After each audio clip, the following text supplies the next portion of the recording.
talo fai nei nga fiafi o tatu po kalame o le mana o le atua whawhei loa i atu i le pa ia mawalunga su tatu wa tunu e mai se le loa pa anga o le tatu TV i o lo fo yaso ai mai se le lata usanga ni tatu mafuta ia lea wa tatu to e fei loa o le amatanga leo le tatu po kalame o le mana o le atua pe ona moriama wina atu yaso mfua taitasi ma to te whaatalo wha atu i paanga ma le wo mai masani o le tanto po kalame lunga le YouTube channel wha pe fo le Facebook live i le nei vanga le fiafi wha marol so i fua wha marol flau i le nei fo yaso i fiau ngā luenga ia mapu maia se i o tato mafuta wha tesi le nei a fiafi i le alofa malanga leo le atua mon mori antu se aua wafo e se wha maros au ia au se toi fangu mas toi fa natu ia awalava ta penanga le lua filua falo tato yai ai mai se foi so i fo falanganga ina ia ve tato manu malo le tua so se vaenga o le langi wa tu wa tato ia wale tala le lei marona fina ngalo ta lofo fa felo ia tu le nei fiafi ile suafa ma wolunga lo tato wali Yesu Kristo aptol fa talo fo sunga fa tono tato po kalame sunga fa fi au ia preta ya mese fa tufa pe fo no fo yalo fo malole nga lue mese fo le sunga toina ya se ma vai tu le po kalame nei ya mese ono le tua lo rato no manu matalo ina ia manuia le nei fa mo ya ano mai se tato ma futa le nei fiafi ya tato te fa so fa desi le fina ngalo le tato tua. Praise the Lord. Ya toi fa talo fa tu ma o folo fatu ile nei foi vai ngo le fiafi ile mamalo mal pa i o tato a ingo le tua ai mai se foi o sa mo lo fai no mo mai tato fa sala longa sumai a ona le tua o le a inga fatu tua ai mai se le tino ke riso so se tu ma se tafo le la lang o ma fai no ma ua mai ai tato fa sala longa tu sa o le nei i le whao pōponga o le tātou po kalame, o le vaenga tōras fu maritasi le nei o le tātou po kalame peo na masani ai a songa fōtai tasi. O le mana o le atua, mā lo le soifua maua, mā lo fo e langi mama, ia manu ia tele tau sang fō, ia leo tātou au lia mai i le nei mā sina lona lua le nei tau sanga. Ia ua whasea le tātou po launga ia, mo tātou sā i le mā sina lona lua toi seanga. Na fai wina leo nei masinga fa tai le tua ia le tai tonga o lo fa pena o ma o longa pele tau singa malanga le o le tua ia te to ia fa pe foi mama to nei o lo auto va mai to no tato TV Global Kingdom TV a mese foi ia o le tato wa fa tonu fai fe au sunga le fai fe au lo fa pena na ngafa tau le maina tato po kalame ia so tai tasi ia nei a fiafi o na whapena ona a matalia i tātou po kalame e peo na masani ai ia songa fōtai tasi. Tātou talo lo mātou tamai o mātou saune mori le whao le nei aso. Whātonga atu lau whamunianga ai maise a lau whaunia fōi le ia tala lau whamunianga i tono o maota malawa lungo ta wale whaiwhainga luenga ai maise so stafa laulangi o maua mai po kalame wha solo ale Global Kingdom TV o lo mātou ngaru lue wha soa ina o lau whinangalo lau whaunga ma lau whamunianga wha pia nana whaungaina le vai mara wha tau vai mori ele whe au o le nei aso ia i ua ina umai lo vi inga wha manuia lau onu wha tonu e maise lau whainga luenga le pora TV i aileanga le leima lau whamunianga i le nei afias mai ale nei po kalame tu maule vi inga i lo suafa Yesu ua mātou wole wala watu e nei. Amen. Ia ole ngā whaftai le nai le nea whiawhi ma te whia tala noa i le mtau polo i ngā le tusia a le Numera mtau pasunga tolu o i ngalo iai le au tuupolo whapea nāna tala noa o le mana o le atua i le nei whiawhi po le nei po. Sei tātou mata ma tātou tilo tasi lea vāenga tau e se le te leo se tala whamanatu le tono le mta upu. O lo whapena o na mai ese lo toe whamanatu mai ei ma toe whangu ai. O lo ina ia whapena o na tātou tilo ma whao ngā ina. O le whawhita uli ma mea tupu mai. O no le mawhaia tangata o na whaalongo i le whina ngalo le atua. Ma lato le io e ina le mana ma le matautia o le au malosi o le atua loo au mai e fisoswani. Ma ia tai tātou ma whaasino mai le mea te tau na whai. O le tala le i tono na taupu lea, e te le ia o se whaamanatu loo au mai ai. E winga i le tātou whaataua ina ma lo tātou whaataua o le wala au o le atua, o le whaafonga ina o le tangata i le fe aue mai le atua, e au na tātou usita ia, ma whaalongo i ai.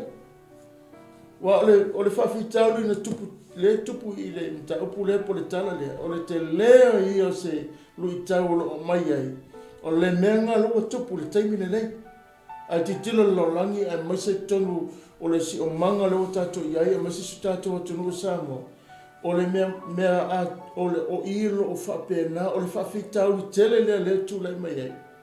O le mawhaia le tangata, o na usita ia le whaatonunga, o na o le atua lai ai, o le atua foi o ia na te iloa le leile mea e manuia ai le tangata, ina ia la ai le tangata mai ia sa vali fo i whaatonunga na te iloa ai le mana o le atua te tonu e mea umanei. I le lalolangi a toa le tatu te iei. E le mawhaina whaia se tangata se mea au noa ma le atua le tātou te whaatua ma tali tonu ai. O le amaingo tātou le atua e nia tunu o lo malanga tu le la tunu o lo waluese mai mo Samoa, o lo nofo fo i Samoa, o lo e nofo lava ona o le pokalame le atua. O lo ustai fo ila i le atua e te manuia ai. A o lo tātou le whaalongo le mea mai le atua tātou te manuia ai. A ka ko whaia ka ko loko o ina le tupu le whawhita auri. Tupu ai me ia o se ai tele o mea lo o mai. Ma whapena na ave se ai ia le whionga le atua, ma ave se ai le whinangalo le atua. Ona o tangata lava. I le pōna nei, o lo ma te fia whaasoa, ma te fia talanoa, ma ta upule sutore tusa Numera. O le ase singa i le nuu. O le awina atu tangata eo e whapena na siasi le nuu. O na mana tua le tala nei, na i si le whimantua oi, a mai le atua le nuu i whafu, na tā pena le atua le nuu, e no nofo ai sa wa e langa le polo, misi nga whae le atua o te sau, ia se mea no nofo ai. A o le taunga le ta o le nuu lea, kanala, e ta o whamai o le nuu e ta whele susu ma le meri. Le ala o malo i me ta pasuma tau whamai le atua ya mose. Kango e whapena na piki mai tangata, e o mai e o e asi le nuu na. Matua oe e le i whailoa, e le i o isi so lantou. A o le atua wa fo i mai e. Nanga i mana malama le atua i mea, o mea na ia whaia. Na sila fia fo i le atua, o ia manuia i sa rae. Ia langa tā pena i le atua, ona na mana malama le leilo na whilangalo, o le sa i linga malo le atua mo lana tanganta. Le ala ta e au mai, le mawhauwhaua le tangata sai, mana o se me fwelele le iei mombosi. E mana o se me fwelele ia tu file mu mai. Mana o se me ia maua file mu mai. Le ala tatu wo i le tala le pōle nei. Se i tatu tala no ma whasoe. Se i tatu mata iei, e winga le whamatalanga ma mea ni stupu wai le tala le nei. E whamanatu mai a te tatu. Le o whaia le atua mea uma. Te loa le atua e se fualo nga loto. Ele mana e pulea e le li lolangi ni mea. Ele mana e whahoa e le li lolangi ni mea na ia whaia. O mea uma na whaia le atua mō le tangata soifua. A le nuu lea, ta where susu ma le meni. E lo le si mea makaukia i le nuu lea. Whamele tala tuspa ia i le mea na hoa i le hasinga lea.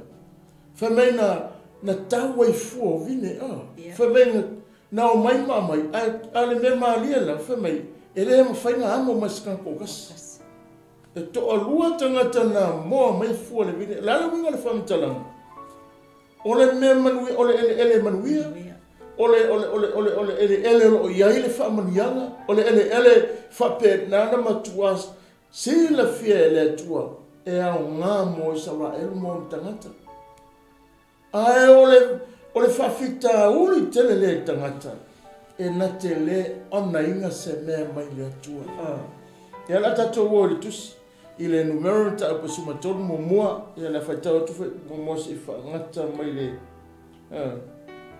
whaangata mai le ngai le whaipunga e sfuma leo no se tatu i tala noa i le tala le atua nga whai e amatai o whetalai mai foi o vai a mose o whapea mai ia e a au ina atu tangata la tau te asiasi le no o kanana o te foa ina i le whanau ngā Israelu e taito tasi tangata i tu a inga o la tau tama ia e a au ina tuai o li uma ina tau ia te ina tau ia whanau whare whamutalanga mumore mele na o mai le atua le whe au whapitoa la vai a mose fili mai tangata.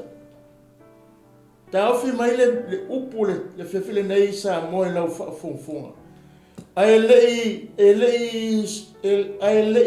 tu ua tua tangata eo. Na mai le atua le au whapitoa mo se fili mai nisi. Na musu le atua tuun tangata fo e le whapea ongi tangata ta pena, ongi tangata i eile tō wha o tangata e iai tō whinga i te tonu o le malanga lea. Lena mana o le atua ia mose fili mai. Lea langa whai a mose. E eile mafo anga ngalaina tango le atua. Whai a mose wha manatu e ele mea na. E eile winga ngalaina mana o le atua whai atu ia mose fili mai te tonu. O le mana onga le atua sai i ai loa e tangata wau ta i tai o a inga mauru o le nuu malato o ta iunu ele nuu. Ina ia lato loa te io e mata lona fina ngalo. Se io ia se whatato mata wha solo prefa te se ka tilo la iai. I le filifilinga leo tangata na mai e le atua na whai e mose ina ia o tape e le whape na olole atua e ole ni se sile no na e le whape mai le atua ia mose piki ka pula oi ka mo oi taka eu. Le fili lele o poka lame le atua mana fufuanga ele tu fata malaina se mea e wau pipele le mea uma ina ia loa le tangata ele fata ngā whaia e le ta maa se mea mo le tangata ele fata la le ta penanga le atua mo le tangata o le silanga me mana ia mele nai lore leile atua ele oni tangata le tauolona o tangata tauolo tangata tai tangata uru ai na oeas na lato wa ai foi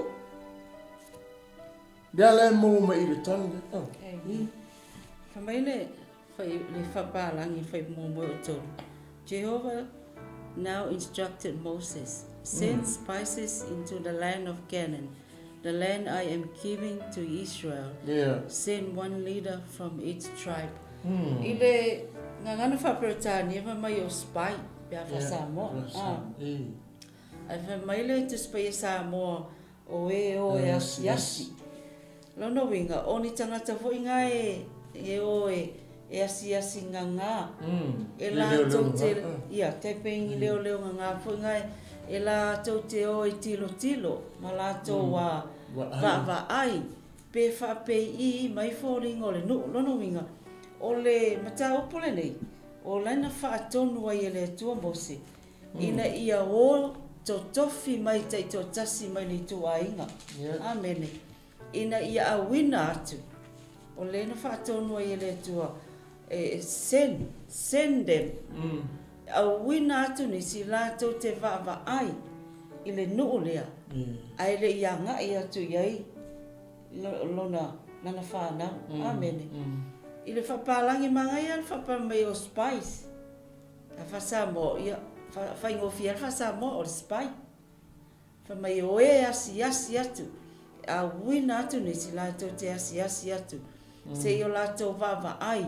Pe fa pe I mani no le. Yeah. Au tato wa ngai tato po kalame male.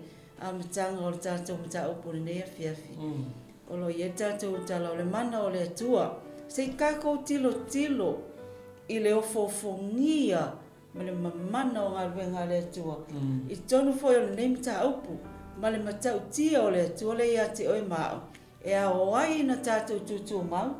Ma tātou I loa e whai foi ma awala e whaatupu la ngona, whaamalo si au ia te oi lo whawhongwhonga mai. Ma unei le iai le nei taimi o le afiafi.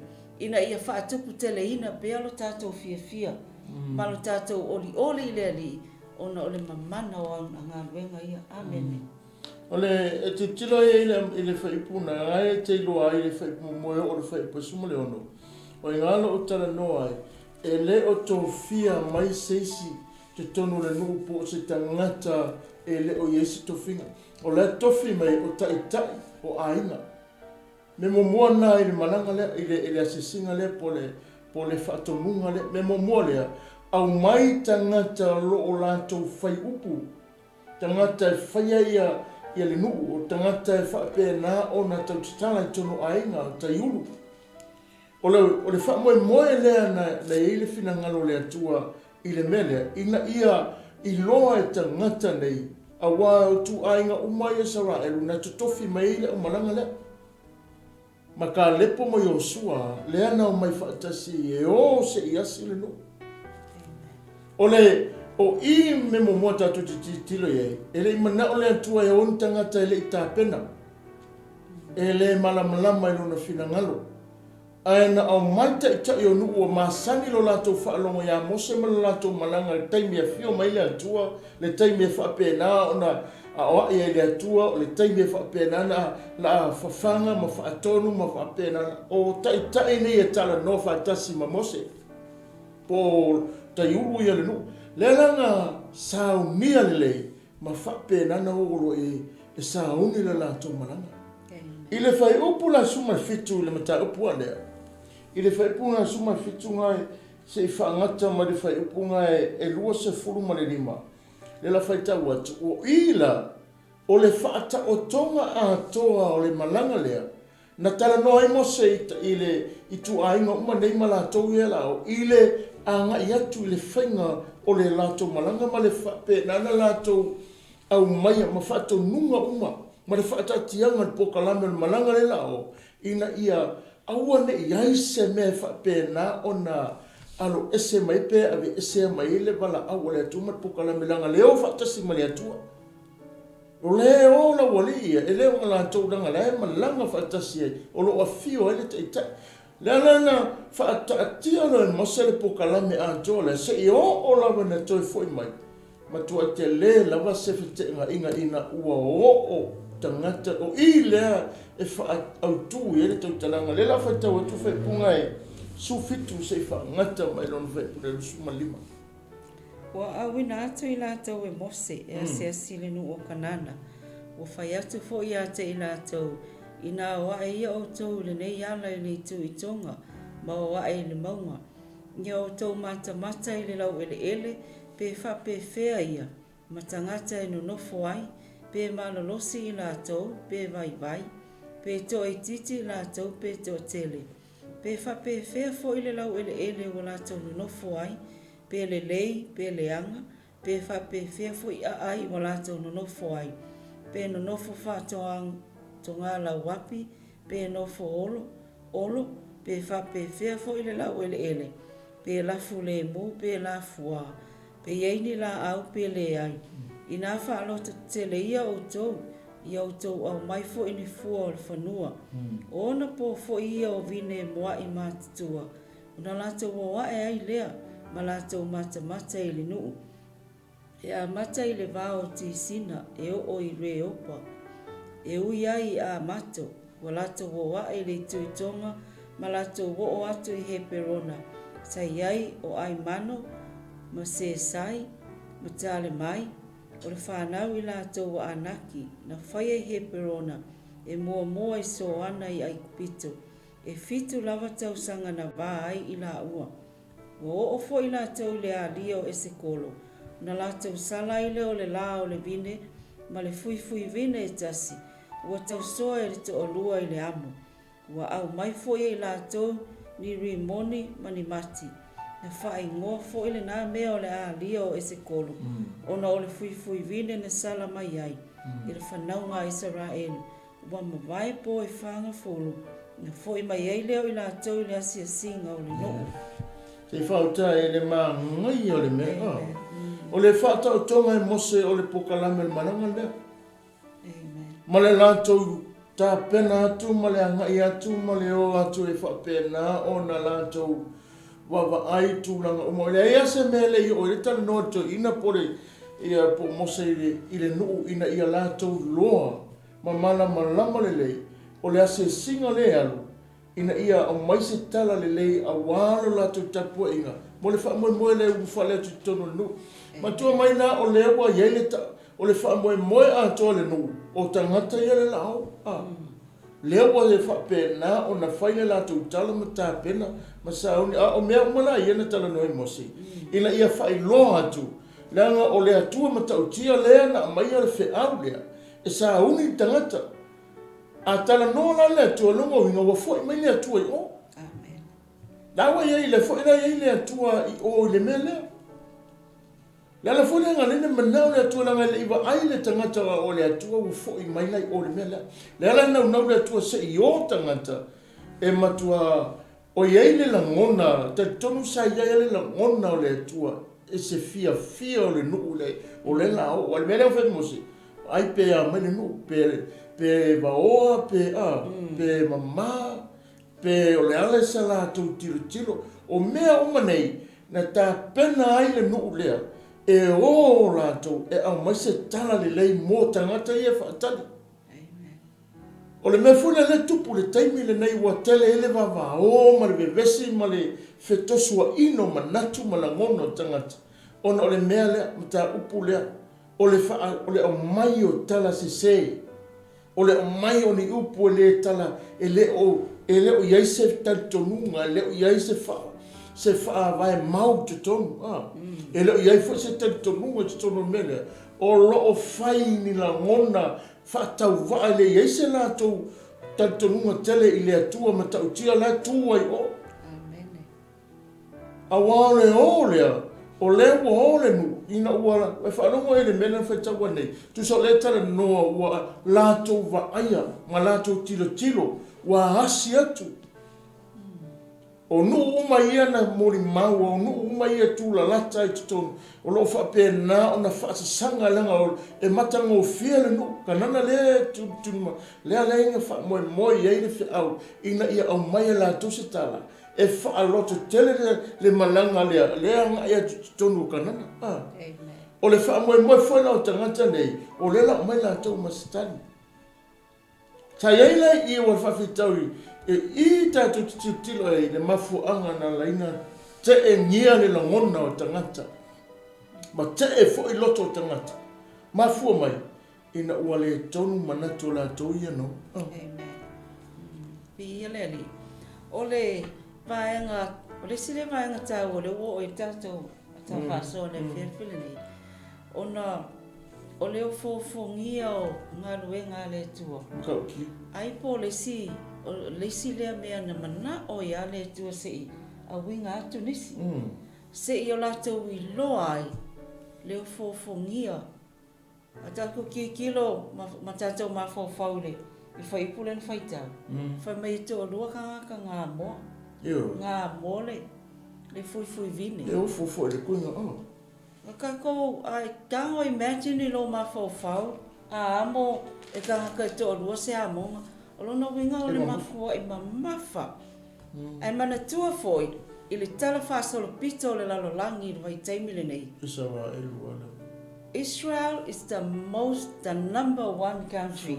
I mea kau fruits. I mea fuafongala fuala au aina. O Israel le atu nuu Numera tasi le lalolangi. i le taimi le nei. I mea tau i fuafo o whala au aina. Le winga o le tala. E le asisi o tātou o iai. A tonu na onisi o tangata wasiasi ai malanga o loa ngai atu Israel. A o lea wa iai wa tamanino mai le fionga le atua. E sa o alang wha maoni. Lela iai le upu le e ofo iai le tātou whaitau peona a mata i le whamitalanga tama. O le nuu e tawhi ili swa susu ma le meli. Le milk and honey. Ia o le sinafa o punga le ta o tangata e o mai e sa mo mai. Kako o New Zealand e tawhi ili swa susu ma le meli. A o isara elu e pa u tonu iai le upu lea. Le nuu leo kanana. Le na awina i le tolo na winga. O le matau tia o le mana o le atua. Na ia whai ai ana fuafuanga. O lona langona malona manatu a sai ai. Se ia winga kuala tanga ki se iwa ai. Ai le ia ngai atu lana whanau. O le a whaila ato nei mamoli mau. Ina ia whai loa ai. Le matau tia o le atua le la koki au au nei ai. Ma le matau tia o ia. Le na ave e se ina mai la tau mai lalo ai pito. Amene. O le sile mea matau tia. O le sile mea titilo ia i le tala lea. E le ngata o le mana ongo le atua. Ina ia wai le whengtai le atua penga mai malanga o loa. Aina mana o le atua se iwa ai le nu. Ai mua tangata ni. E ofo ngia ma le matau tia. O le, na iei le manatu o le atua i le malanga le nao e asi. Fefe e o mai mo se tala fia whanga e tia i o ngana ngona. Langa o le atua na o maia le nu. E le o mose na o maia. O ia fo i ona le fe au lea whaperana piki mai uro a inga e o se i asi le nu ne. O le wha moe ato le atua sai. Ina ia lato loa. Ia whapenana sa ili le atua po fea tonu e iai le loto o tangata ne. I le anga i atu e vaai. A wae lei popole mene sa nau le atua i le mene ia o se i lato tiro. Ma vaai o le matua le anga mai ma le tala. O ka se matango fie. O ka se manaia. O se nuu i na manaia ta fere sua susu man me pero na ta ua. A o rona whalavelave o ila. O le upuale, o si vai yapa lava lea na matua i koe o motia ia le loto le atua i upu na mai matangata ne. Ele i loa e tangata ne, o sauni le atua e whai lolo na matautia i te tonu le nuu ne. Na mana o le atua se i wa ai tangata se i whai lolo na mana i te tonu o kanana. Langa iei na wa ai tangata mawarulunga na wa ai. Te roe mera le mana o le atua. Mana o le atua tai tātou si i tātou anga i atu le mele whaamuni anga. Langa lea i ma le anga leanga, iei manga leanga fe e filo i te tonu e tau mwhai e tā ofi whaamuni anga le atua mo le tangata. Ai mana o le atua e whai lolo na matautia ma lo na mana i le mele. I lunga ia te oe le tangata whaatua pe a whai e te tali tonu ma whaatua lo loto. Ma e mauti noa o le atua le te luo. A o lona whalavelave e na o ma le mauti noa. Na whapenana tala noa fo i ma le mauti noa. A o lona whalavelave e le eise tali tonunga. Le eise whaatua tuanga. E le ai mo so lato whaatua tuanga le toa tele lava lea. E le ai so lato whaatua olo o iei le atua i na te tape nā a tole nuu lea. E latu te vaai e whaamamianga le mana o le atua e vaai e. A lona whaalavelave le tala. Po o le whaalavelave le meua tupu. Le ai masisina le toa lua tangata i na o le maranga le na ese mai le la tala. Longo winga le pawai o kanaka na ho whaatasi ma le atua na i loa e la wali i e o lo o iai le atua le lato maranga le. Na o sua mka lepo. Amen. A le ano a toa o taitai ango. Po o unu a inga po taitai. Le aia ma se tangata pero vetu. Na mana o le atua ave taitai o aina i a lato lo. O lato i e whai unga tonu. Fantasi mamose. A lewa ino le atua o le solo mua mai. O le aia ma se wha moe tasi. i le mana o le atua. Mea mai le malanga atua. O ila na iloa i le atua telo tangata nei e whaapupea lava. O i fwelanga iloa i le atua o le iei telo tangata nei o le makua i kele al tautala e le se me e ma se mea laku ke mawhaia. E le ai fo se tautonunga, e le ai se whaatua tuanga, e le ai so la tau wha moe moe o le atua lea na au mai ale whaasino manga lena mai a mose la lea la tau teo.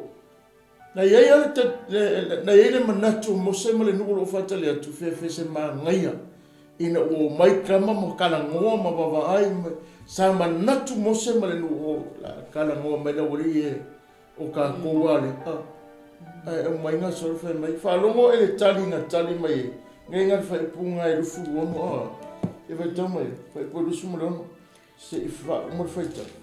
O la tōtoi o mai a Mose ma Arona. Ma le whaapotuputonga o malava o le whanaunga Israelu i le wā o Pārana i ka tesa. O la tau au mai na tau tala ia te ina tau.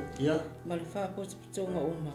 O la tau whaari mai fo ia te ina tau o fua le whanua. O la tau tala mai fo ia te ia o whapea mai. Mātou o atu le nuuna e amiina a wina iei mātou e moni foi. O tawhi ai le swa susu male meni. O ona fua foi nei. Ai peitai. E peitai ane e malo losi lava tangata o no foi le no. O a ai foi e no fo olo e matua a te tele lava. I le malea foi na matou i loa ai le whanau a anaki. O lo no fo a maleka i le nui le tuitonga. O sa he ti foi masa i e puse. Masa a muri o lo no fo i la tau i maunga. O saka na nā fo i olo no fo i la tau la tāne i le sami a tō male i tua i ei o le tāna. O na wawao i le ka lepo i le nuu i a file e mū i luma o mose o whape atu. Se i tātou matua awa e lawe iai, ma whai ai mo i tātou. Awai ma whai lawa o na tātou manu mā lo ai. O na whai ana i le o i tangata na oa e maia. Tātou te le ma whai au na oa e tau male nā nuu. Awai sili lo latou malosi i lo tātou. O latou whaitala leanga mai fo i whanaunga Israelu. I le nuu na latou wasiasi iai, o whapea mai. O le nuu na mātou o atu iai e asiasi iai. O le nuu lava le e wha umatia o e no nofo ai. O tangata o mafoi na mātou i loa ai, o tangata tino ese lava i nātou. Na mātou i loa ai fo i tangata maolulunga. O atali i o anaki, na te tupu mai tangata mo lulunga. E pei ni se lava i mātou i o mātou manatu. Sa whapea fo i mātou i o mātou lava manatu. E whauta e sa mua tu sa ma le wha mo i mwelo hoi. Whako sanga le si. O ila le tupu e lo ma le whawhita uli. O le tele o mea o whamunianga le atua ma le tūlanga o le meleo. O i o lo whapea nā o na tūla i mai eile whawhita uli lea. O na o loo tala noa tangata i le esi tatonunga. E tala noa i le ai o se whaatua tuanga. E le ai se tatonunga le atua matautia lea, po le atua whaivavenga lea, o le atua na whaia mea uma. A whaina te tala i le atua le sami le lato malanga. A whaina whawhanga i le atua le manai. A whaina whapenana whaamamao i le atua maima mea uma ia lato. Ai o mai i le mele mena le atua la sa ili se nu le leia no nofo ai. Ai o mai whaile mea piko sili. O le mea, o le whaifi tau li tele le lea o mai le so. E fo e tupu la langi ma tonu tātou lava tunu uma le tātou fo isisi o manga. E o ai tonu le kalesia. Ma fua anga i sea. Lea fo e le isa tantonunga. E mana o le tangata ina ia aua. A o le mana onga lai tonu le to oto i. Mana o le atua ina ia whailoa. E ma whai e ia o na abe ese. Ma ia whaalea o ngā le fili ma mea uma le ie. Ai wha ma mo le tangata. Pero whai atu. I le mana o le atua mai tangata. Mai le leo langi mai wha o ngā. Peo mai pū lea mea o lo i manuia o le atua. A o mea mo tangata. So se mea wha mai le e wha pēnā o na tala no me whainga lenga whete e ngā i tele mea ma le tele o whese se inga le e. Le aise tatonunga i le atua. Aba ele mena tofi le atua. Te tofi matai. Te tofi tangata e iai ia o lātou ta ita i o ainga. Lala mele tula me temine o ile tele whawhitau. Ele o tasi tono se nu, ele o tasi pūlenga, ele o tasi se mea. E whaianga i ese whai unga, ese unga la tula ngona. Ele o ese manatu e ese whainga malo. Ele o mawhaina tasi se mea, langa lewa whau i manatu. Anga aya whaatanga mele mana o ile atua. E maua e tangata o male while mu male manuia me. Lena tupu tono i sawa e. O le mele tupu tono i sawa e le mea ngana mafua. O le ese le tala ka lepo ma Yosua. Ese foi le tala la wale ia. Ua lato matua i whawhau lava le tala. Ua matua ngano le atua na te tala ina le sami lenga mai. Ua ngano le atua na whawhanga le madai. Ua ngano le atua le malanga le fasfurua. Tausanga ele ai se me tasi pe mai pe pana se ofu ngano. Aleo e asi le no.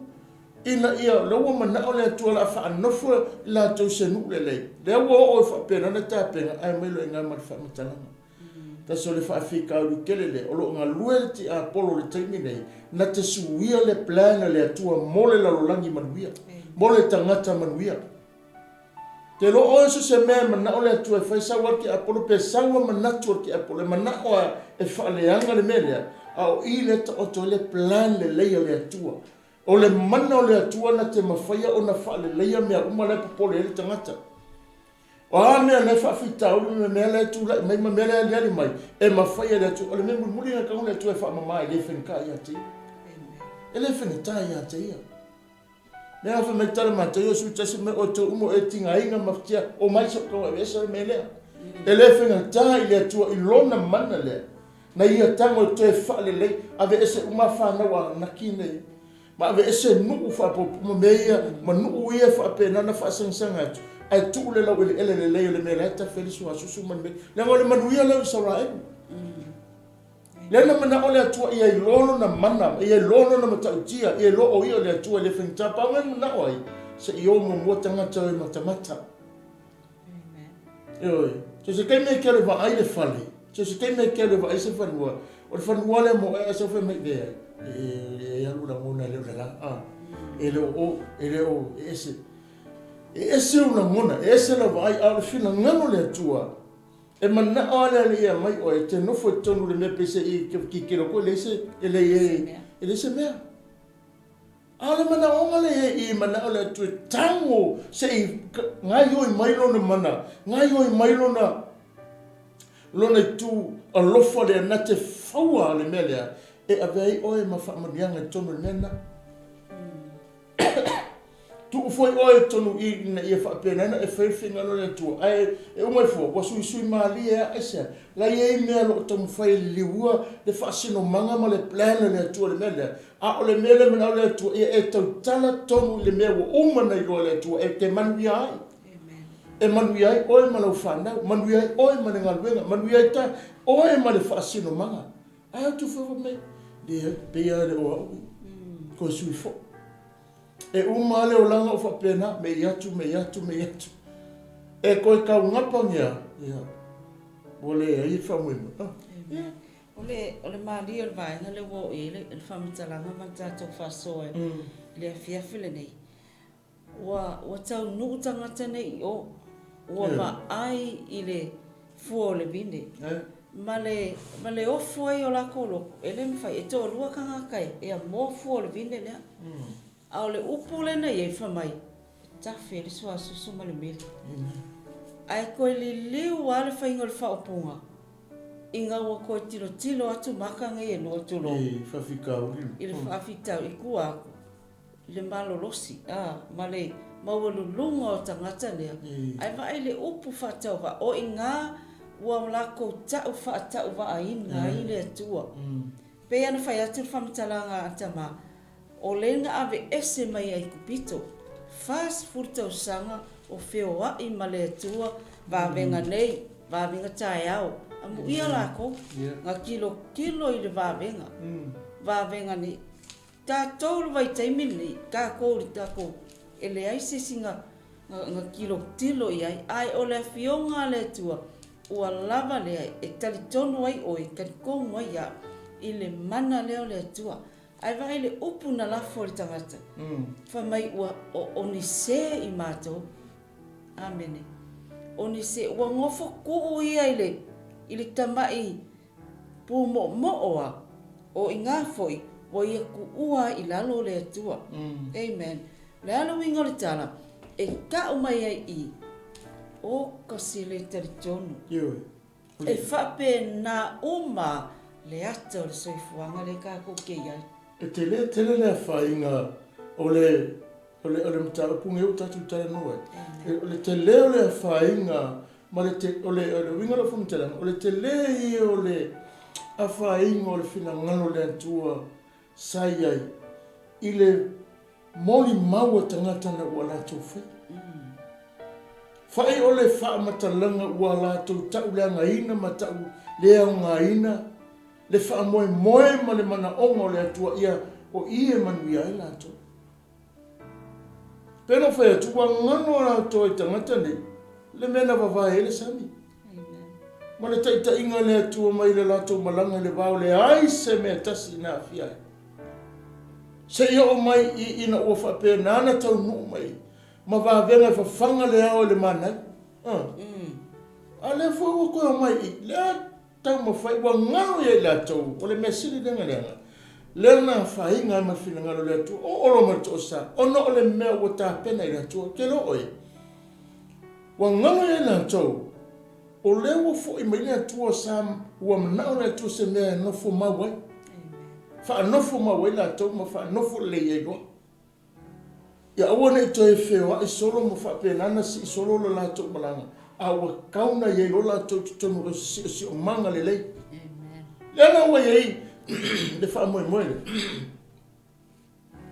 O I tātou tila iei. Sa moe a maise nei pō ma tātou pō kalame. A maise tātou umalo whapenana whaia whinanga lo le tū mare wala au le li tonu ainga I kalesia. Maise o nuo o ero e sa iri manuia mōlo ainga. O lo e tū mo le manuia o lo nuu mo tangata. Ta taro atu le pōle nei ia eiloa. O le met tau tala ia eiloa. La iei ma le atua le mena. La iei ma le atua. Awa nei suia la tātou tala. Awa nei I ave tātou tangata e whapena. Ona e le tonu wā o le whaafitau I tele neo tangata nei. E ai ma se tali tonunga. Ma so lātou whaatua tua I le atua. Winga e tala I ngana kufai. Winga e tala I ngana kufai. Aia le tala tusia. Le tusi lea e peru mta pasifu. Le toi whaamanatu e I le tala le. Temena. Le toi whaamanatu e. Le whamane tala o le ngati toi tau leanga ina le alo le atua. Tātou ia la le mafu mei. O e te tono e whaatanga nisi wa hoi kua wha mei wa whio whaakari wa whaapenana lātou le loa pe tau nuu pele ai. Aua nei whaasa se ina o e le pelongia tātou. E le li e lolangi mana tala mana upu. Lātou fo e o whaapena ona wa komito lātou loto e le lolangi lātou te ngalu ue whaaleanga le ngaluenga le atua. Aua nei tuu iai lo loto. Aua nei ave iai se teime te whaalongo ia lātou upu. O lo e nofo te taunu le me te manuia ai. O lo e sa wali sa walinga e yeilo na taunu unga. O lo e anga e atu te taunu se wha manuia tele lava. A whai e kele iwa ai, aua te popole. Aua ni atu atu wale lo loto, talanga Yesu. Na whai au so, aua ni o tau atu wale. I o tau whatu atua mai ata. Tele meno nofo le mauta o lo tama. Ana lea, o ke alu sa isa ni. O le whamangaku ina I loa hai. O leko ke kokongu le manuia o le atua. Ma e loa leke I lalo le whaamaru. O le mana ma le au maloso lo atua. Lo o iei le la vea I ati oe. O le ale mea whape nana whainta. La iei o ia. A longa whana vilave.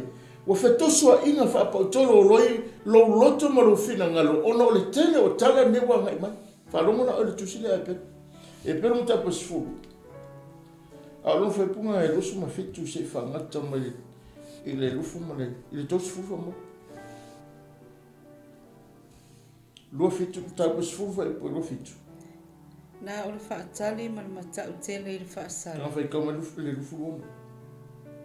Awa a whai tātou te angasala ma le loto iai. Pea umon talia. o le malama o le upumoni. Ua le toi lava se taulanga mo angsala. Na o le whaatali ma le matau tele i le whaasala. Ma le toa sae mo e susunu ai ie o te toe. O ie o te te atu.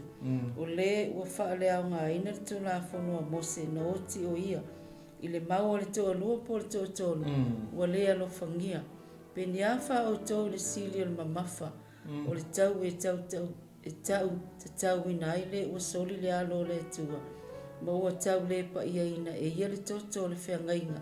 Na wha pa ia ina ai o ia. Ma ua upu le anga i le anganga o le alofa tūnoa. A wāwa tātou i loa le na wheta laia mai. O lo whapea mai le alii.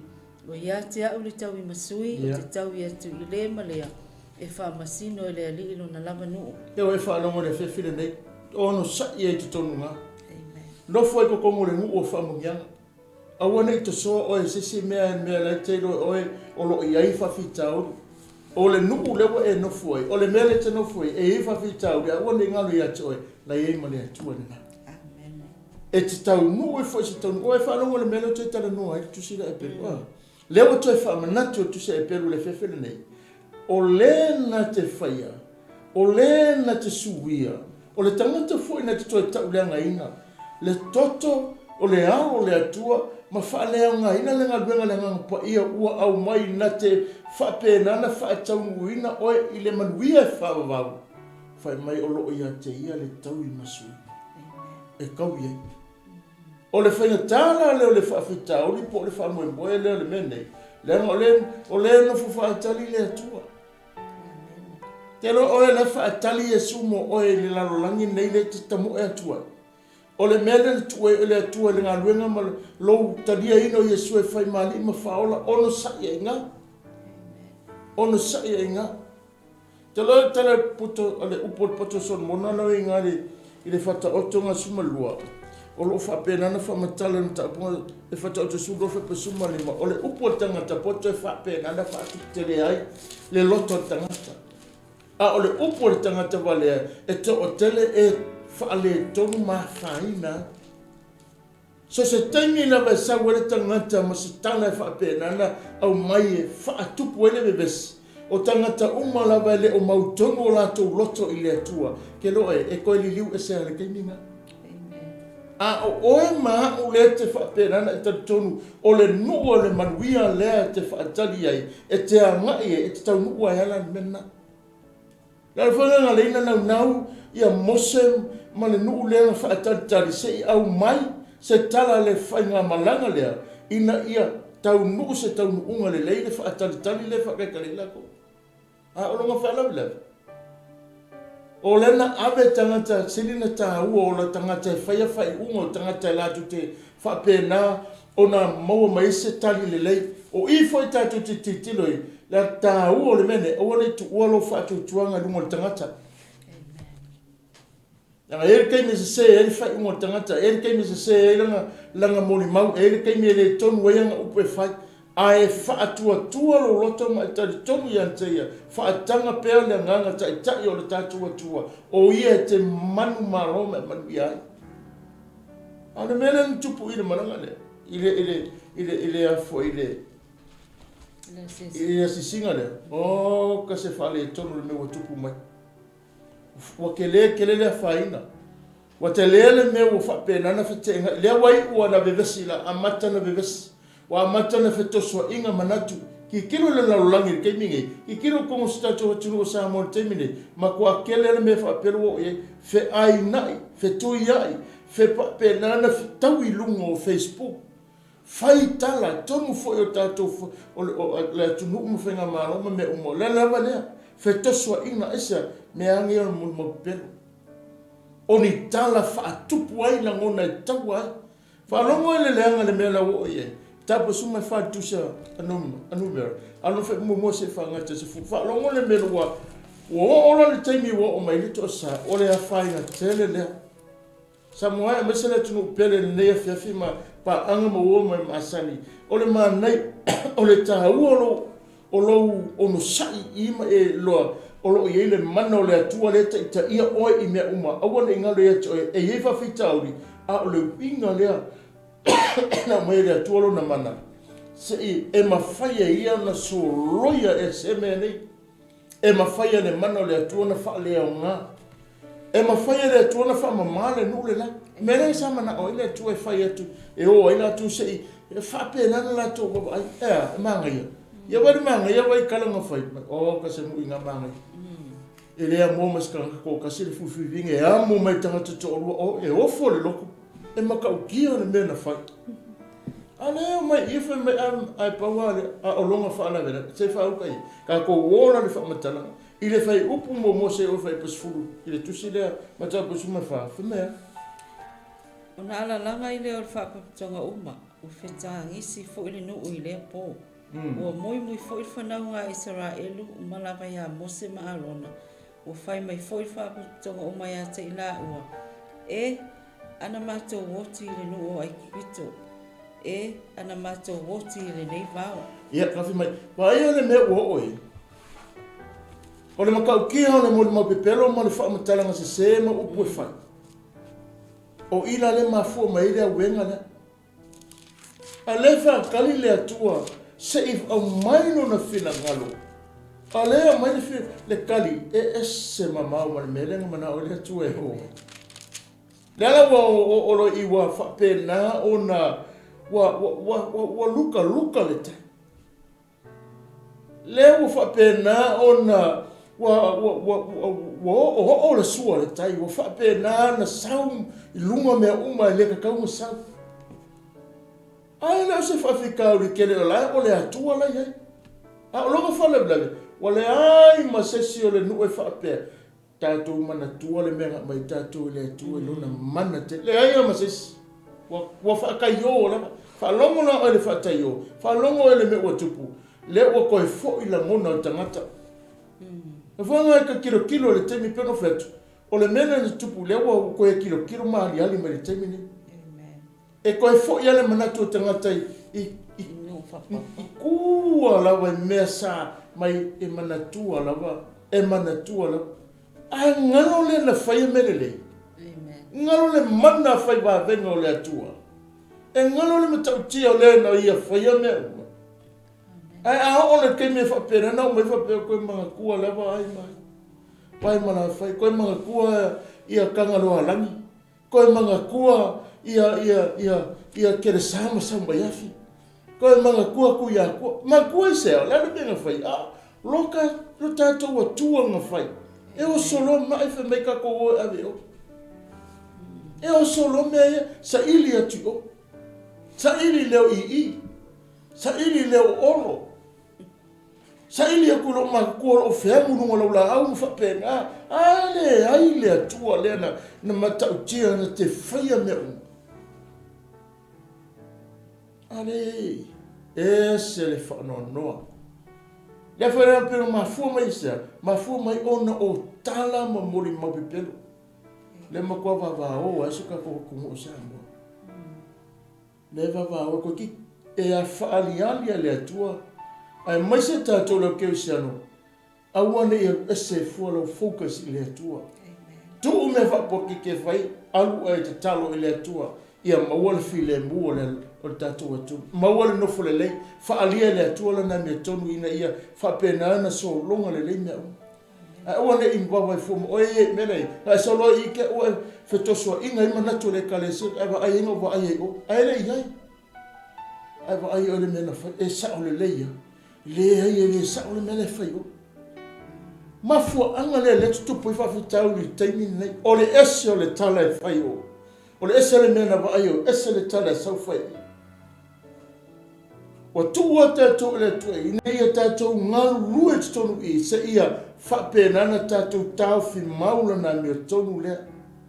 Ma eo le mga ia, me leo koe whamangaku. O koe whamangaku e fwoi, e le tusi lea ai fwoi a, e peru. E se le mga ia le mea, koe whekau kasi le mea ngai le fuwaru. Tu fuwaru se ole. E se le mga ia le mea, leo te whamanatu ne, walu e lo mahofa.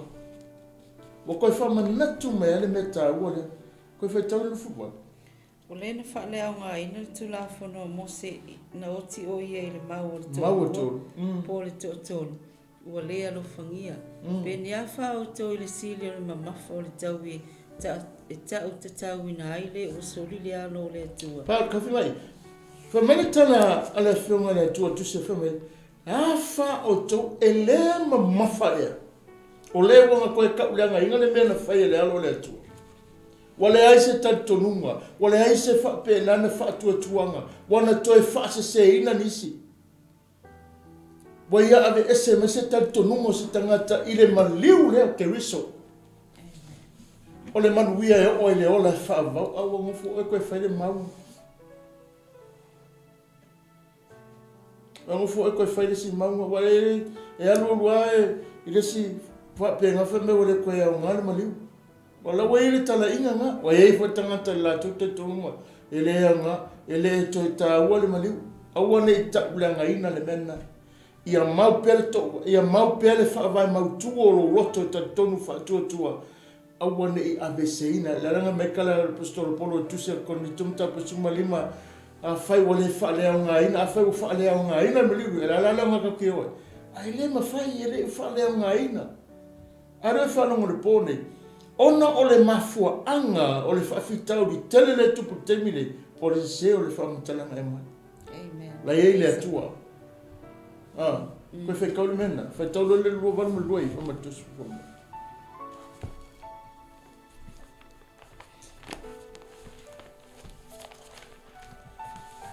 Whamere whamutalanga i le mele o le whapena o na whai. Ina ia whamau whai longa ina le mele. Ina ia suia ma ave ese mai e tutonu mele, ona o le fina ngalo le atua. Le rau whai kaua kua.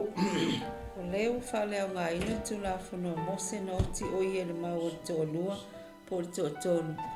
Ma le wale alo whangia. Pe ni awha au tau le sili o le mamafa o le taui e tau te tau ina ai le wasoli le alo le atua. Ma ua tau le pa ia ina ai le toto o le whea ngainga na whapa ia ina ai o ia. Ma ua upuleanga i le anganga o le alofa tūnoa. A wawa tātou i loa le na whetala ia mai, o lo whapea mai le ali, o ia te au le tau i masui, o te tau i atu i le malea, e whamasino e le ali i luna na mano. Whai e le atua mea uma. Sa moe, mai se pa anga mawo mai masani, a inga whatua tua o le atua. Ia mau pe ia te oe, le mori mau o le alofo le atua malo na mana. Na te ina oe te o le ola e whaavau. O lo tatu iai le larolangi ua tele mori mau e au mai. Ua tele fwai mau a tangata wa te tatu te angai fwai ne tau sanga lua wherua wha. Ese fwai ni mori mau la angai mai e ringa le wha tanga. Mau pelo loto tatonu le mea ua mai e le atua aua ne suia. Na ngai te lero na whai. E mera matapunga e suma whai tusila a Numera. O lo wha matala mai e. O lo tato tilo la le mena tupu. Koe whai tau la le mena tupu. Whai mua mua. Nā la langa i leo le whapatonga oma. Wa whita ngisi fo ile no i lea pō. Wa moi fo il whanau ngā Israel umalawa ia Mose ma Arona. Wa whai mai fo il whapatonga oma ia te ila ua. E ana mātou woti le no o ai kupito. E ana mātou woti le nei vau. Se a ele me o au mai e o mai a te i mātou le nei nuu i oti le penu. E a vea fo i o mātou whawhine ma o mātou tamaiti o tangata o taua. E lele lei e o na mātou toi fo i atu i ai kupito. O na lātou whetau tatala i ei lea. Se i tātou tō fia so tātou taitai ma tātou fo i atu i ai kupito. O na whapa o whao ai lea o Mose ma Arona i lumo o tangata uma o le whapotonga o le whanau ngā Israelu. O i o sua fo i le atali o nuno, ma ka lepo le atali o Iefune. O i la ua sa i le asia singo le nuu, wala sa e ia o la ofu, wala whaiane fo i le whapotonga uma o whanau ngā Israelu, o whapea atu. O le nuu o mātou u ia i asia siai, o le nuu e mātua le lei tasi lava ia. A whaifina ngalo alofa mai i ova ia te i tātou, na te whao o tia lava i tātou le nānu, ma fōa i mai ia te i tātou. Le nuu lava o tawhi e le swa susu ma le meli. Ai ana lava nei o tō fōva, ai awa lava nei o tō fōva le ia i ova. Awa fōi tō te mātitau tangata o le nuu.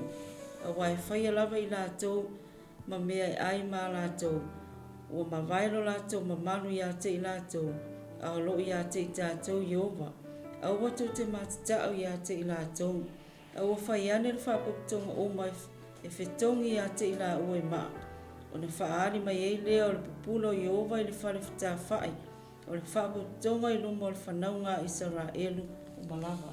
Amen. O e whauka I ele, o ele onga tele o le tangata na te suia le whaamatalanga o le mea ua na te whaaleanga ina I se mea ua a tofa le atua mo le tangata manuia. E onga tele lumo le atua le tangata na te whaia se mea whapea. O le nofo mato e whau se whaamatalanga e leo se mea e whapea na o na nofo le leiei se vaenga o le nuupole atu nuupole po le ainga, po le whanau fo, po le ekalesia. E onga I lumo le atua le mea mea. Ngai le fina ngalo le atua e o le nu. Wai lai upu whai. Toi mawhau toi fo ia I kupito sanu polonga ai. Toi mana tunatu e whaisela to taita. Toi mawhau I mea uma o le aoe whai. Wa matua I ngaloa. Wa matua le aisi se mana tunatu le alofo le atua I le matautio wa venga te tele na amu ia la tau. Amu ia la tau na wa ai tino I mea na whai le atua. Mai le tala tuspa ia le kaiminga fatu ai le sami e mai o matua pese olo mawalunga na whape na vai rua ai poloka pese olo asa wawali e lewa le e umato inga ngana tau whamatala le mele na tupu I le vai rua inga le sami le ale nei anga fe mai koe fo I e kupiko ale fe eina nga fe ei o le kaiminga ua kurilo mai e whalau maru o fa ala lau pof o vai ne me o le loto tangata teno e whapena o marika minge. O le ale nei o le lofo le atua Yesu e whaale kongu lo se mea ka whaalongo kunga oka fefe Yesu le. Sa silia I le ku ainga la ngona I tu ina manatu ma mea whaia tangata. E le o le finangalo e anga le atua lo whapena na tala noa. Whai tau whapesu matasi mtaapuanga. I le a whainga o le finangalo le atua, I le mea ua whaia le tangata, po o le tangata whaaliliwina se mea saka umane upu matala e a fia sito o tele. Whai mena le tala le atua, whai punga tumatas. Ona whetalai mai e leo Iova ia mose, e ino mai le nei nuu ia te au se ia fia. E ui lawa I whailonga uma o whaia ia te I lātou. Ai lātou te le whātua lawa ia te au se ia fia. O te teia I lātou I le whaamai, o te wha o matia fo I lātou, o te whaia fo I oe matapunga o le nu e tele ma le malosi e sili ia te I lātou. O na whai atua I leo mose ia Iova, e whaalongo mai iai o ai kupito, a wana e awina ele nei nuu I lo mana mai ia te I lātou. Lātou te tau atua I fo I e o nonofo I le nuu nei, a wawa lātou whaalongo lava, o oe lava I o vai, o lo e a fio I te tonu o le nei nuu, o e fo I ova o lo I loa oe, o whawhia ngai lava. O le au fo I mai a te oe o lo tui o lātou lunga, o lo e a fio fo I luma I a te I lātou. I le au whani utu ina o au, ma le afi whani utu ina o bō. O le nei, a whai te whasi o tia le nei nuu, e peo se tangata e tōtas, o le tautala ne ai leo nu esi, o e wai loa le longo I a te o e whape ane, e le mawhai e Iova na whao o le nei nuu na tautou ai o ia, ia te I lātou, o le mea lava lea, o na whasia I lātou I le vau. O le nei, o te ai o iatu I a te oe, ia tele le mamana o lo wali, e peo na I whetalai mai iai, o whapea, o Iova e tele ngese lo na toa sa, e tele fo I le alofa, e wha ngalo atu I le angasala ma le soli tu la fono, ai le wha sau ina lava e angasala, e tau wia e ia le angasala ma atua I le whanau, e o I le tonu ma le whao. O le tilo le tātou ma le tātou wa aile le taimile le nu. Ma le whainga maranga e o to e au mai le atua lona ia mea uma sa la tau malanga mai e. awale ko kupu ai kongo se silava numpo se se ole tunu la langi nei le mele na tupu tonu Israel ole ao le kaimo le ao kai le ao fa ni tu le po e sa le fa pulai le mala malamo le po sa ai fa sa vale le no ele kupu foi se na o Israel lava le ala na toi fa manatu peno va tu na toi fa manatu le tu le mele ona wa fa ina no finangalo ona o le tangata e tau mau mai o le tangata wa fa liu se ina le mata upu i le alofa tu no ma le mana o le atua le tala no tu se peru na ta alofa le tangata na te toi ta ulanga ina le toto ta mai ma moe ma le nganga o le atua le fa mai na te tawia i le aso muri me vole sa moe ma se foi tatou le aus ma se foi le fa inga venga le fa na fa tu no ka le sia te tesim tatou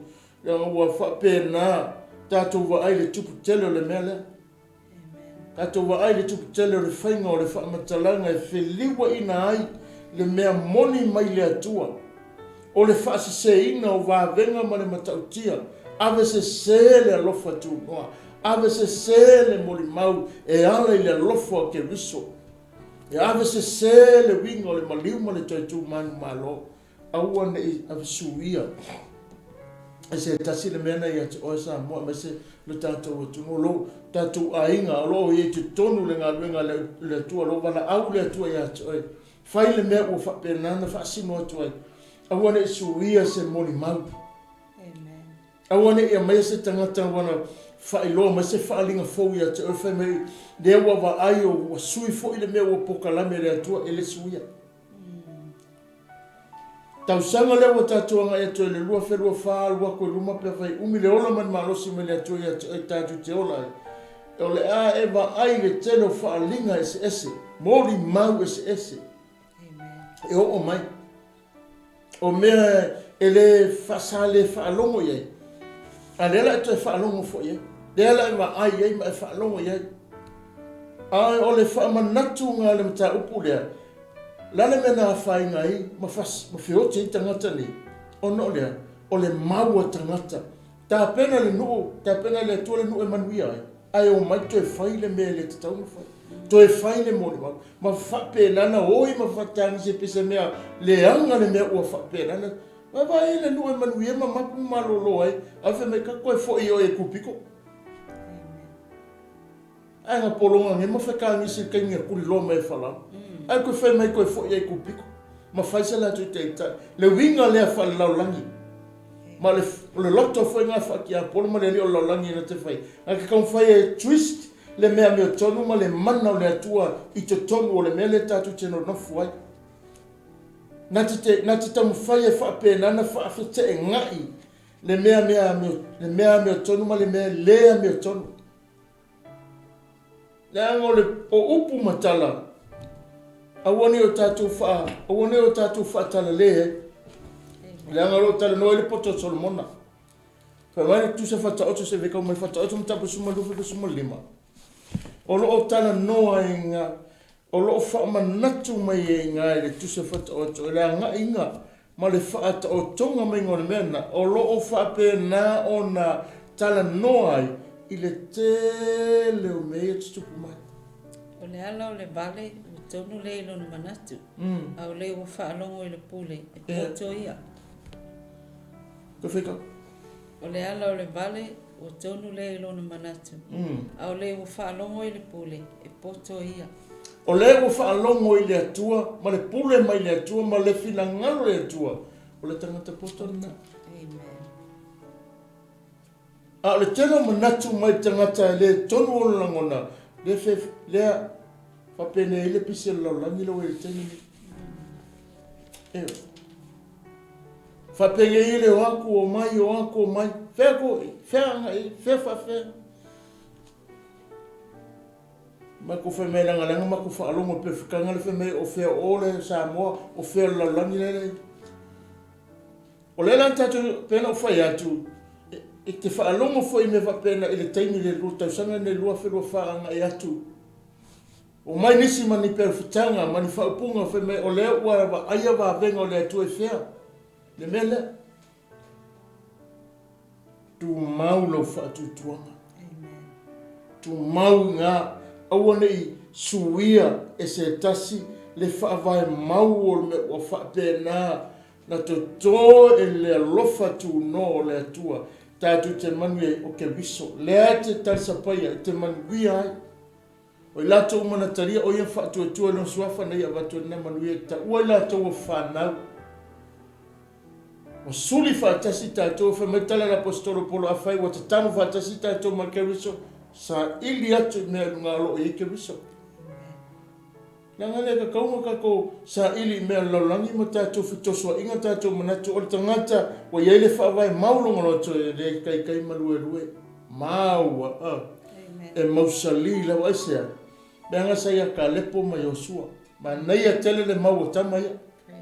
O la loto pipi i atu i le atua ma le tali tonu atu i le atua e le iluruina i whaawai ne. Langa o whaatasi ma le atua, na wa aia fo i le atua wa venga, na ma tilo i matau tio le atua. E le isuia la wale wa ai ma le la mau. A langa koe kala ngoa hika mai. Le nuku e tawhere sua susu ma, sole. Ala wheka ngisi fe me koe fo i e kupiko, lani me mau e kupiko, le me mau le laulangi. A fe mai tala tusara, a Ioane lantu mo moe anam taku e tolu, lo tanu rohe. Fai mai o e loto laulangi e alofa ngai le atua. O e whapena ona tōsina nau le laulangi ma mea o i laulangi fai mai e le alolofa i le atua. A le tātou tato nunga lea, ma le matautia o le mana o le atua lea, tātou tēno nofo e kai a tātou e lona mana lea se i o lawa, i le aso lewa tau la latama. Le taula lata o mai whawhika uli ma ko aku fui sa mo oka pele loto whai o le tangata o soi fuanga nei tangata te talo i le atua ma losi lava iai nei tangata le alofo ke wiso whapenana tau le alofo ke wiso se whasua malie le langona wo ia se tau fata le avenga o whapenana o toso le avenga. A whametana Yesu o tō umotinga ina i avenga. Ma whatia whamei o tō maia te ia. Ave ai a te alua i a Yesu ke visu. Lea sura mona. O le manai o le vaangalo mo i e ta po kalame nei vaanga fiafi a o iei fo i to taimi ma ta i tu la o ta fasoa e pe ona tau fa mitala e tangati no e asiasi amen ile tala le ka ko faita wina mi tau po su tolu ma le sifun ma le fa exactly the same o le mele tu por taimi le nei e fa mai le tala Roma awa o le tuna ka ko por kala mena sawa la tau sanga le ko fa au fa mai le upuna le Roma mo no na fa ipus fa mai le fa mai au te le mai le tala le ke riso au le mana lava le o le atua e o lai le fa tu te lola ele pepelo le upo le atua so se tangata lava without that mana amene au noa le mana o le atua whamai Roma au te le mai le tala le ke riso le au soe ma le au paia i lato uma mai whasalau nei vai anga fia i tato uma ua kako iai le tau wa fiafi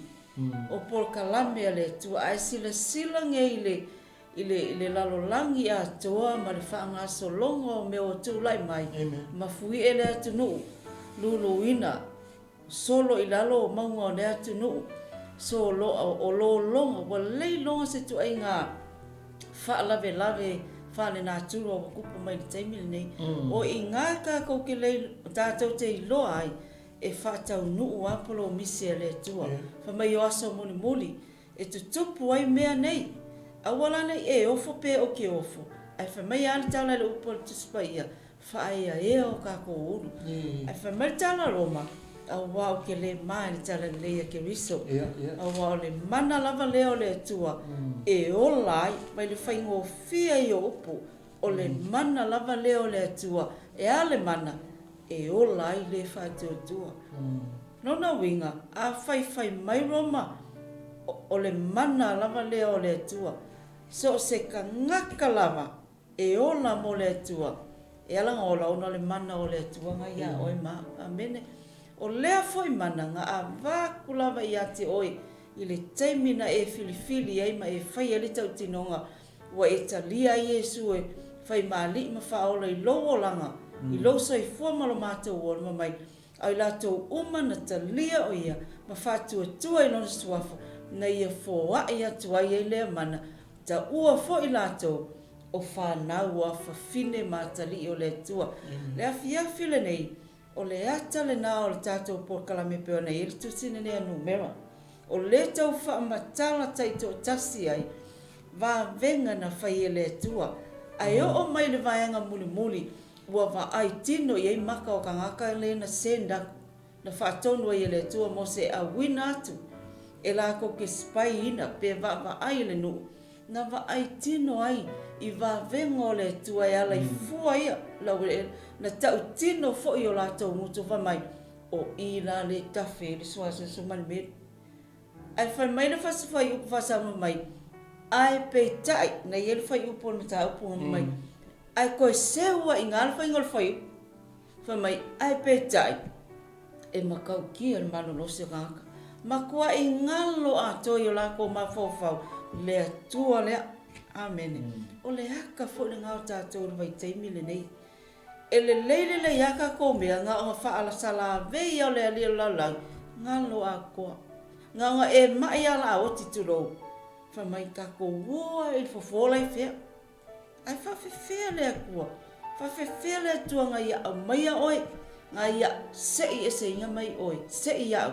Mai le loloto le angasala.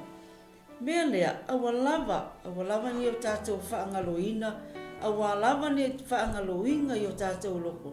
Tātou loto, lea lofa maleanga le leinga o lea tua. Leanga wakako iei le vai teimi, ai ki tilo nungo social media, ua leko e a whewheieni upu. A o oe le kerisiano, o a o le tangata whātua, tātou tutua i le upu o le tua. Awa ke involve ai fua oe. Whapolo kiki, leave them alone. Pauale mea kātou, ta talo i le tua, o ai watula i mai ta talo. Ia whapenau na manguia la latou taitainga. O ai wai ele nei vai tau ka kou kirisiano, tātou te tutu le wā, tātou te talo mo i nātou. Ai awala tau solo mo i a kā kou, amene, ai whai mai le tua, o le mana lawa lea. Amen. Tuso i leo toi vai manua e ale mori mau la wali ia. O le isa se o le tala o toi whai ni wala tu whai mai latu mau. Ai pe ta o le nuu o iei tangata mau o lunga. Tangata malos. O le wa ai o tangata e tato o le se. Se whauta iei. Samoa e a maisele ka le sia le atua. O le upu e te whaia e manu iei leisi le whanongolonga. Amen. Manu iei le loto le tangata la fia tupu a tili lona ola whaleanganga. O lau mori mau ma lau tala noa e whapenana ma losi ai leisi tangata. O le tangata vai. A o lau tau tala e te tofu atu tonu se whaaraputonga o loko i le oti. A e tau tala i le ola, e tupu ai le ola i te tono na whaaraputonga. Aisea, o le mau o le ola le te latu maoe. E manu ia ai noto. E manu ia ai le tangata la e mawhatia. E tu sa loto ai le tangata o saisaitia. Ai a tofu atu o lei le oti to e tofu atu ma le mon maue iai ma le oti. Le aise ola pa wale me maua. To e fo i ai tua.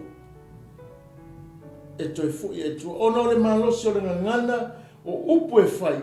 Nara whanga nenga tau tara malosi pia le poto sormona. Ngai ngana me tapu suma lima. Olo na whai upu e lua se o le wha. Ole matapuna suma lima tu se whata oto. Olo na whai upu e lua e o le wha.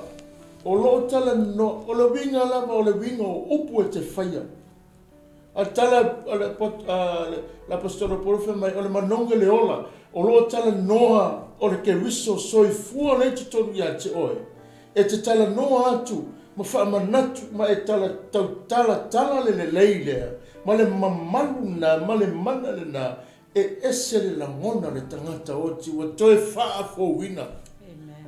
Tanga le te soifua le upo le atua. O loa e soifua se soifuanga manea. O loa e soifua fo se soifuanga le lei. E te fia. Whapenana e tala le matautia o le atua. O lau whaiva o e popoto e whawhia tangata i le poto. Ia. A o ngutu o e vale lea luai mai e le valea. O lo i mea umalawa fongo i ova. O lo matua sila i e a mio leanga mai a mio le lei. Ia. O le lau whaiva e malo lo ai. O le la au o le ola lea. A o le lau whaiva wha pio e momo e le lo. Nel kala ngopo ingi. E laku ma le ola e kofu ko kongu se mea lei leo te whapenga ke wa ai le sangi fia ai sea wa tofu ma lie le langona sa hoti ina ua whaalongo le upo le ola. Ai a whai o le aso le ma le aso ma le taimi o minute se kone alo o tala noa i upu whaape na upu whaama wha mausau o tala le eise ola o wha matalanga e wha leanga eise mea e uma ua na o whioti le mero e. Le eise ola. Eisea. Arana e wha longa e poto Solomona. Le toe wha manatu le na. Na ngole mele na mafua ai le wha fitau i tonu i le tapua inga le nuu. Ma le malanga ngaru. O na ua mai ma le mori mau. Sava ai. Sa lātou tilo iai, o le nuua mō lātou, ai koe au maia, pēna o whaitu, toi vai manua le lātou mau, le lātou malanga, o le lātou mau nā mai. Amen. Ai peita. Ai a whai e te ioe ma amen, o oe tangata manu, e te tautala ni manuia. E te savali fo e te savali ma le mauti noa e te lua o ma le olo i aile manuia. E te alfo i o te mori mau e te tautala fo e te tautala i le ola. E te whamanatu fo e whamanatu i le ola. Aisea, nanga olo i aile manuia. Amen. Pe ia le ali. O tato ia i le neiva e ngole pō.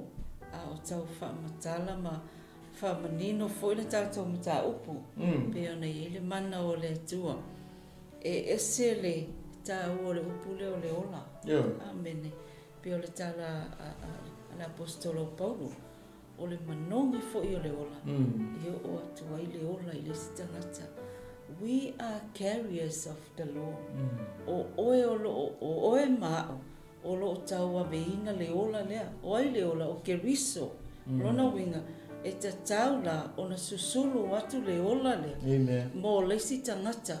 E le ngata o fōringa, o lo appearance, o lo tangata atua. Ai maisea o le upo le a manawa i ngatu e oi. O le atau tala atu. Amene. Ai whalongo fo i upo a kangaka i ngau. Māngai a kalang whai mai māngai o fōvingi. E to o lua kangaka e le mawhainga amo so kangaka to tasile. Le fua le vine le ngai, e kakaunga ko o lua. Ai ngā koe wa ai e kua maka e wale se unga o whainga o le tau. Whamai ai peitai. Ngā malo losi loko, i ngā kio, koa, se māngai. Ai tilo kilo aku ai le umi ma le lapu po o tangata, ma le maua le lunga. Ai koe sewa, luinga lau tala, o lau tau tinonga ola, amene, o le me ke kaukalai, e tau nuu. Ai tau tala le me ola e ola. Ai tau tala fo le me o ti ai makua o kia. Ai kaukala le me le se me ki kaukala i ola. E ola. Ai sea, langa o le alu watu le upo le ola, ma le mana le o le atua. We have to exercise. E kakau lava na tātou exercise inga. Leanga o le kako ke iai le ola le mai le atua. E kakau o ngā o aku le ola. Oe e alu, oe e amna vea le ola le o oe. Yes. You have Jesus in your life. I've got Jesus. You've got the mana and the power of God. O le ale si mea kako ke whaatali ia. what else do you want? We got Jesus in our life, we got the manna and the power of my o te fōa e aku ia te o tole pule male mana. So se mea e o ia nganga leanga e whaalolongo ia te o ele se mea kako o le manga o le tuanga ia ki o e whaalongo e whewhele li la. E a teimin ngei ke le lau ke siango e whewhele li la. E rang whewhele ngala e sere ngana le tautala. Amen. Mafuanga ono le upu le tautala e lo e tautala. La e whaatali ke apolo la e tulia e le upu le atua. Ai whalong mai pasasa kupu ka se laukala. O le lolo ke apolo po le atonu le me lafa. Wanga o le fia vai mai ia la ukango e whaakei oe. Ai whaakei e kua amal waku. Ai la kunga e leo le upu le atua. Le au le wakua e se le mero ia. E fake le upu le tautala. Ai sea, o le eise whaatua atua. E whapena o nau wauna ngia ai. O le whai te tanga fwoi leo le, o le wha moe ma le iai o tātou i le tātou ka kole tātou te promote le mana ma le mano le atua.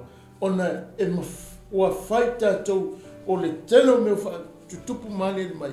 Leanga o tātou leo o tātou te tā nofi whai ua whaika i le telo mea. O ese o lau tala no, ese le mea ua whai, ese le mea lo whapena, ona e mori mawai. O whapena na whawhinga i le ngā luenga, ona o le whapena na toso ele au whaatua tua ma le auso o le ngā luenga, a ese fwoi la oi mata lau pito la toso. O le tau whai si umalunga alo o ngā ioi lau iliafi, o le lawa e kaki. Ili ane le mea whaeanga. Awane i ngālu ia te oe whamai momu pete, lua pete, lua mta upe, e tolu whamai. E le whatua i mai le li i le mea, na wholofola mai, whaapei o le manatu, a isi tangata i le whatua i mai, ai petai, ua ono sa i mai lava o ia i tātou, ona ua le fina ngalu, e whano se tasi a ia o umalava i le salamo. Whawhenga o le salamo. Whawhenga o le tangata le salamo. Pe a whai ai mai o upulawa i e tala no ai tangata ia e tutusa matatu ngana. Whawhainta fo i leo ngā bera.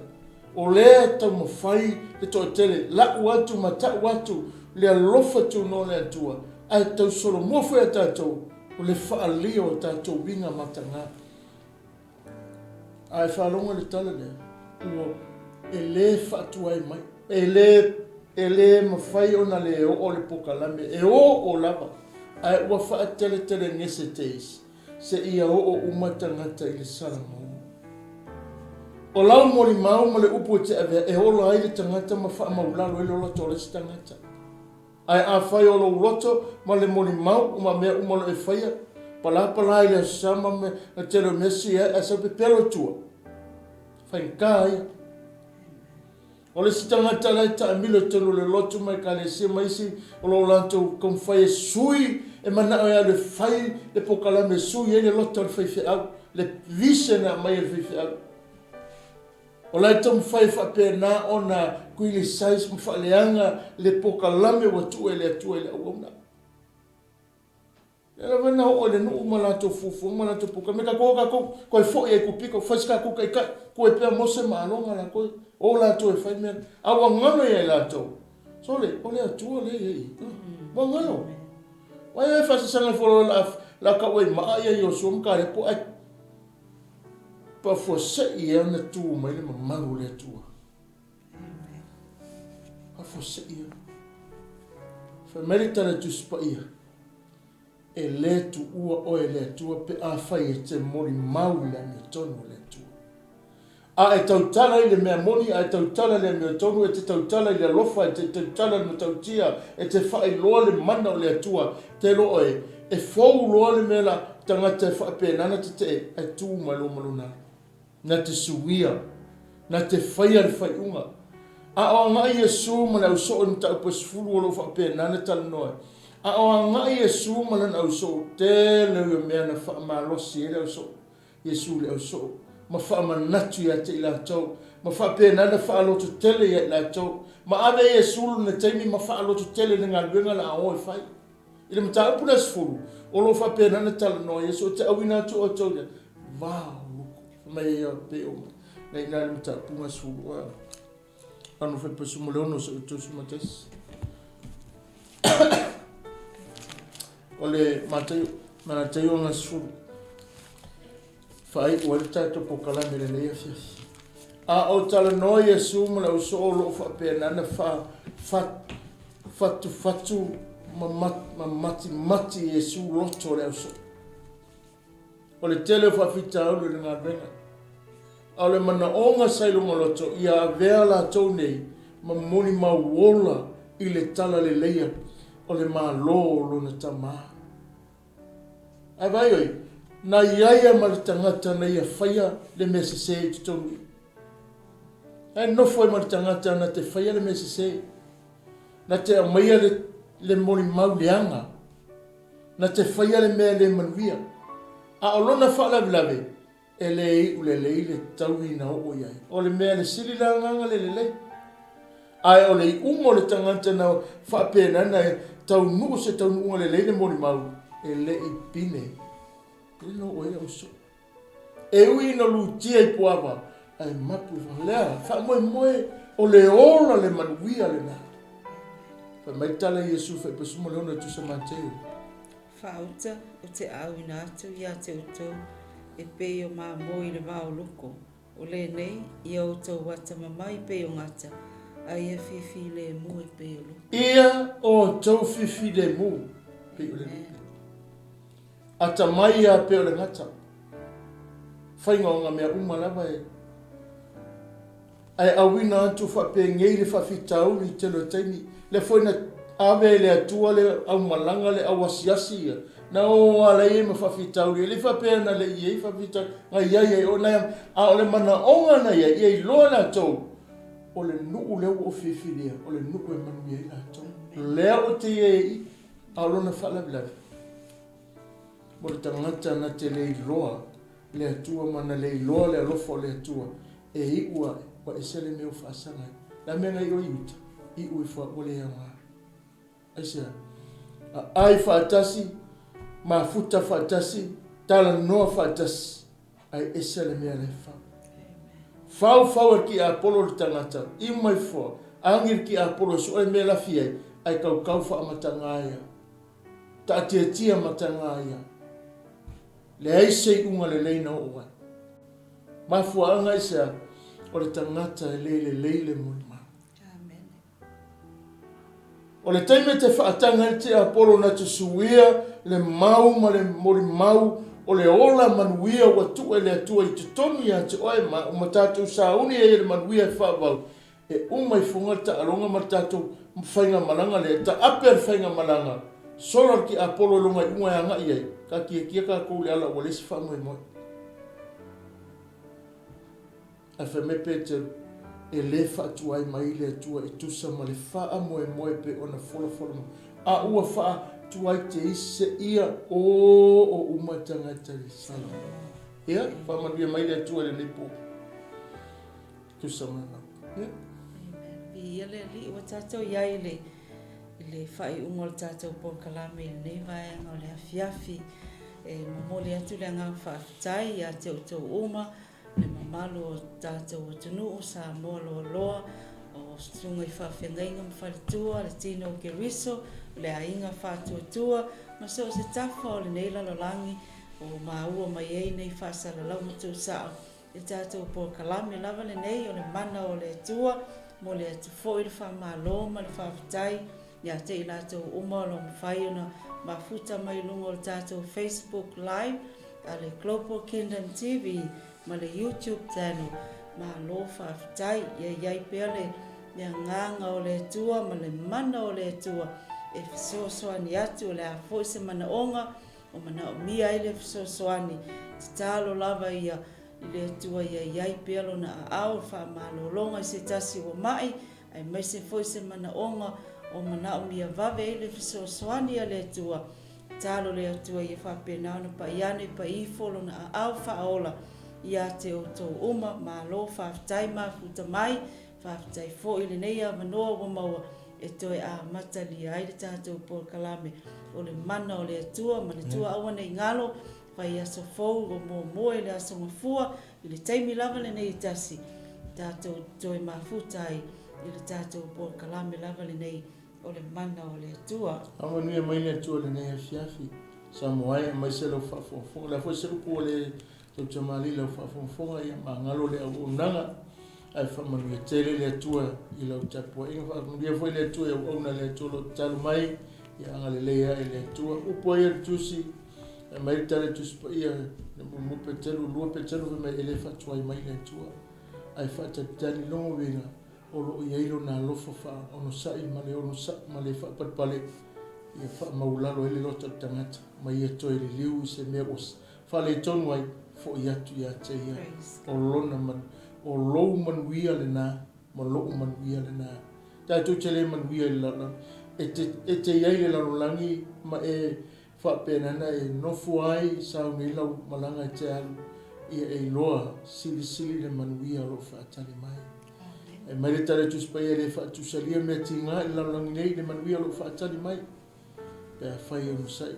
Taununga le lei, pea whai e te ono sai. Fua le lei mai o lo soifua mo lo ola i le laulangi o tātou iai i le whapenana ono sa ia ma whaia lona whina ngano. Ia whamani e tele le atua whapenana toi whatalo whatu i nei paanga o le tātou TV lunga le YouTube channel whapea fo i le Facebook Live ma onta malawa so staffa ma se fo i tono Amerika ma tua fo i a tua whina i Katarina la tau fo i olo mai mo mai i ai langa leo le atua ma bia fo i le tau ma i le ia fatua ia sala ia loi klai stete faaftai ia te oe mama le te talo mai whamuni atu le atua se fo ia le tātou pokalame le nei pō hamuni fo ia le sunga le whaatonu le pokalame e langa leo le atua le nei fiafi ia whamuni atu le atua whiangai malolonga alo whangia whapea nana ta ino lo to se fuma so mātou ola i se aso mō e lo nanga le leo le mātou whamtalanga lea